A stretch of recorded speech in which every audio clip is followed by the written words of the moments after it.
Hello दोस्तों, नमस्कार दोस्तों, स्वागत है आप सभी का ऑनलाइन अड्डा फॉर स्टडी यूट्यूब चैनल पर। इस वीडियो में हम बात कर रहे हैं एक बड़ी और लेटेस्ट अपडेट के बारे में जो कि संबंधित है 69,000 शिक्षक भर्ती को लेकर बीएड बहाल केस के संबंध में।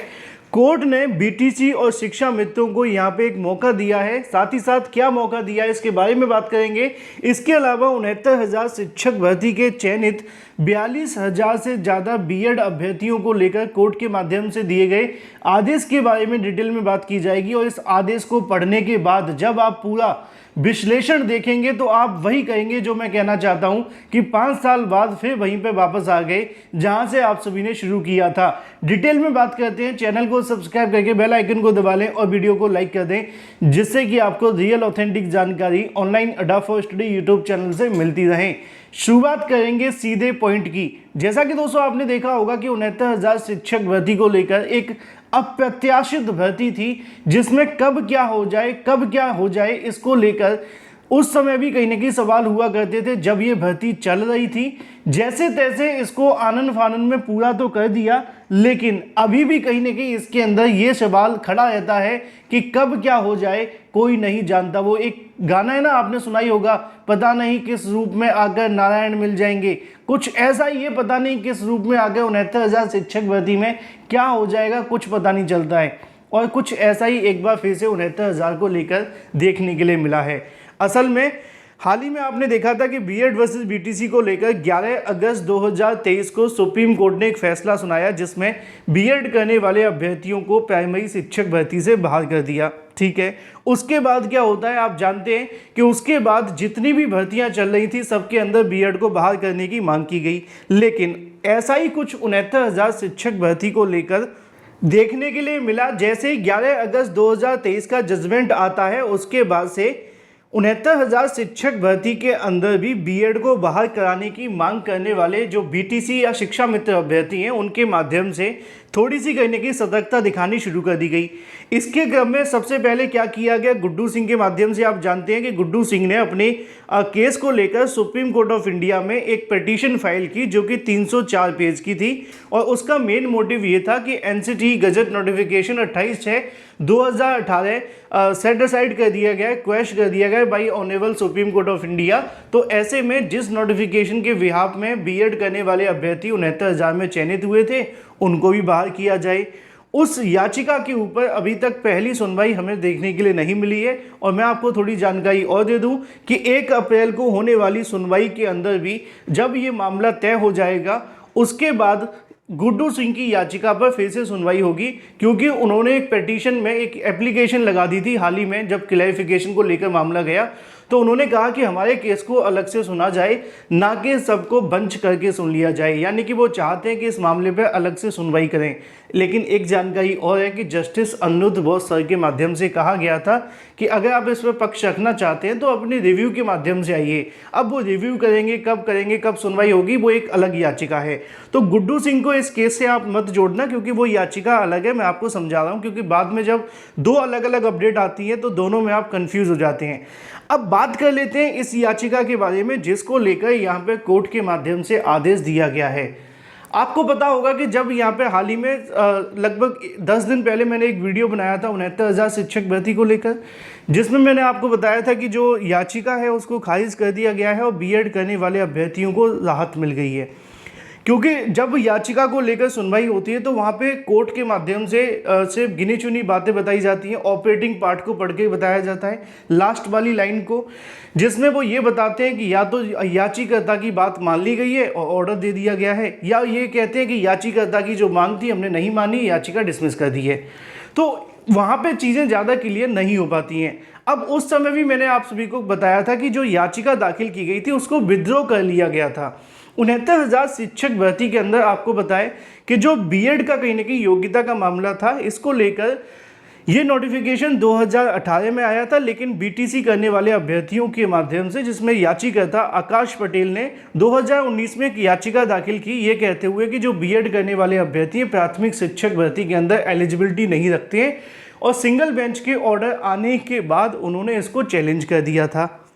और उसी समय पर कट ऑफ को लेकर मामला चल रहा था, लेकिन ये मामला जब सुप्रीम कोर्ट में जाता है जस्टिस यू ललित जी की बेंच के अंदर, तो उन्होंने इस मामले को लेकर टिप्पणी करते हुए कहा था ऑर्डर में कि हम बीएड पे अभी कोई फैसला नहीं दे रहे हैं, क्योंकि उनका कहना था कि जो बीएड को नए सिरे से चैलेंज किया जाना चाहिए था, जब भी यहाँ पे इनको एलिजिबल किया गया था। अगर ऐसा होता तो वो डिसीजन देते। उनको भी कहीं ना कहीं बीएड को लेकर सवाल थे। हालांकि बीएड वर्सेस बीटीसी केस में 69,000 में यही डिफरेंस था कि 69,000 शिक्षक भर्ती में कहीं पर भी एनसीटी के गजट नोटिफिकेशन को चैलेंज नहीं किया गया था। यहाँ पर बीएड की एलिजिबिलिटी को तो चैलेंज किया गया था, लेकिन अगर ये एनसीटी को चैलेंज करते, पार्टी बनाते और भी बहुत सारी चीज़ें होती तो शायद कुछ अलग चीज़ें होती, और बाद में चैलेंज किया गया था। ये भी एक कहीं ना कहीं सवाल है जो आपको सबसे ज़्यादा याद रखना है। अब 5 साल हो चुके हैं इस भर्ती को पूरे हुए, या यूँ कहें निकाले हुए। ये एक केस आप सभी के सामने देखने के लिए मिलेगा 14,548/2019। अब हाल ही में मैंने आपको जानकारी दी थी 10 दिन पहले कि इस याचिका को खारिज कर दिया गया है। अगर मैं अब ये कहूँ कि ये याचिका खारिज नहीं हुई है, याचिका अभी भी है और ये फिर नए सिरे से आप सभी के सामने आ रही है, तो आप कहेंगे सर ये क्या चल रहा है। ये वही चल रहा है कि 5 साल बाद जहाँ से हम शुरू करते हैं वहीं पर आ जाते हैं, और जहाँ से आप कहीं ना कहीं खड़े हुए थे वहीं पर आकर फिर खड़े हो गए। 69,000 शिक्षक भर्ती के अंदर आकाश पटेल के माध्यम से दाखिल की गई याचिका पर कोर्ट ने जो ऑर्डर दिया है वो काफ़ी महत्वपूर्ण है। पहले थोड़ी सी डिटेल में आपको समझा देता हूँ। यहाँ पे आप सभी को देखने के लिए मिलेगा, learned counsel for the petitioner state that they may permitted to withdraw this petition at this stage, however liberty may be reserved for him to make an appropriate application in the light of order which honorable apex court may pass in the application seeking। यहाँ पे लिखा हुआ है कि learn council के माध्यम से कहा गया है कि भाई अभी हम इस याचिका को विथड्रॉ कर लेते हैं, यानी कि वापस कर लेते हैं, ठीक है, इस स्टेज पर। लेकिन बाद में उनको एक लिबर्टी दी जाती है, यानी कि मौका दिया गया, एक तरीके से आप मौका कह सकते हैं, स्वतंत्रता कह सकते हैं, कि उनको एक कहीं ना कहीं इस बात को लेकर आज़ादी दी गई है कि भाई वो दोबारा से इस याचिका पर एक अप्रोप्रिएट एप्लीकेशन दाखिल करके इस मामले को फिर से लिस्टेड करवा सकते हैं, यानी कि बहस के लिए ला सकते हैं। लेकिन वो कब होगा? ऑनरेबल एपेक्स कोर्ट, यानी कि माननीय सुप्रीम कोर्ट के माध्यम से जब इस मुद्दे पर अपना एक नया फैसला सुना दिया जाएगा। अब ये नया फैसला कौन सा है आपको पता है? 1 अप्रैल 2024 को होने वाली सुनवाई।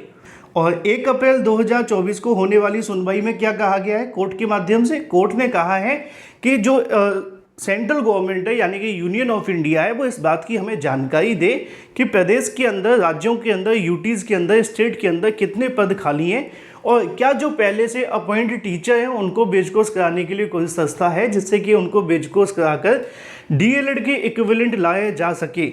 इसी को लेकर यहाँ पे लिखा हुआ है कि उनको एक लिबर्टी दे दी गई है शिक्षा मित्र बीटीसी अभ्यर्थियों को कि वो दोबारा से इस मामले पर, जब माननीय सुप्रीम कोर्ट 1 अप्रैल 2024 को इस मामले पर अपना फाइनल डिसीजन दे देते हैं, या उसके बाद में कोई नई तारीख फिर से मिलती है, उसके बाद वो फाइनल डिसीजन दे देते हैं, और वो डिसीजन या तो बीएड करने वाले अभ्यर्थियों के पक्ष में आता है। अब मान लो कि जो बीएड चयनित अभ्यर्थी हैं, वो मामला बीएड चयनित से संबंधित है, आप भी जानते हैं। अगर उसमें बीएड चयनित को बेनिफिट मिल जाता है तो निश्चित तौर पे इस याचिका का कोई लोकस ही नहीं बचेगा और निश्चित तौर पे याचिका खारिज हो जाएगी। तो ऐसे में अभी जो बीटीसी शिक्षा मित्रों की तरफ से अधिवक्ता थे, उन्होंने क्या किया कि इस याचिका को वापस ले लिया, क्योंकि वो भी जानते हैं कि अब वो जो सुनवाई होने जा रही है बहुत महत्वपूर्ण है, क्योंकि सुप्रीम कोर्ट ऑफ इंडिया ने इस बात को सीधे तौर पर कंसीडर किया है कि जो पहले से अपॉइंट हो चुके हैं 11 अगस्त 2023 से पहले, अगर तो उनको बेच कोर्स करा के कुछ हो सकता है तो ठीक है। अगर कुछ और डिसीजन होता है, मान लीजिए कि उनके खिलाफ डिसीजन आ जाता है जो पहले से अपॉइंट हो चुके हैं, तो फिर उसके बाद में इनको एक स्वतंत्रता दे दी गई है कि ठीक है, आप इस मामले पे आकर के दोबारा से नए सिरे से एक एप्लीकेशन फाइल करके बीएड वर्सेस बीटीसी 69,000 शिक्षक भर्ती से बीएड को बाहर करने संबंधित मामले पर सुनवाई करवा सकते हैं। इसी को लेकर यहाँ पे लिखा हुआ है clarification of judgment passed by the honourable case Devesh Sharma versus Union of India, जिसकी जानकारी नीचे लिखी हुई है, जो कि पास किया गया था 5068/2023। यहाँ पे आपके सामने जो डेट पड़ी हुई है 25/11/2021 को, जो कि यहाँ पे देखने के लिए मिला था राजस्थान हाई कोर्ट के माध्यम से, और उसके बाद में ये जो आगे जाता है सुप्रीम कोर्ट ऑफ इंडिया के अंदर जो पास किया जाता है 11/6 होना चाहिए था, गलत है यहाँ पे 11/6/2023 को, जो कि पास किया गया था ऑनरेबल एपेक्स कोर्ट के माध्यम से, issued by certain direction for the state of carry out of necessary measurement furtherance of apex court judgment, और उसी को लेकर डिटेल में नीचे जानकारी भी लिखी हुई है। ठीक है, तो यहाँ पर उनको एक मौका दे दिया गया है इस याचिका को डिसमिस करते हुए विथड्रॉ करने का, और साथ ही साथ लिबर्टी दे दी गई है जो उन्होंने मांगी थी, और ये लिबर्टी उन्होंने किस लिए मांगी है वो आपको समझनी बेहद आवश्यक है। यानी कि अगर मैं आपको ये कहना चाह रहा हूँ कि इस मामले का अभी कोई अंत नहीं हुआ है, इस मामले का अभी कोई अंत नहीं हुआ है आकाश पटेल की याचिका का, ये मामला फिर से कहीं ना कहीं वहाँ पर आकर के खड़ा हो गया है जो 4 से 5 साल पहले खड़ा हुआ था, लेकिन ये अब अंतिम दौर में चल रहा है।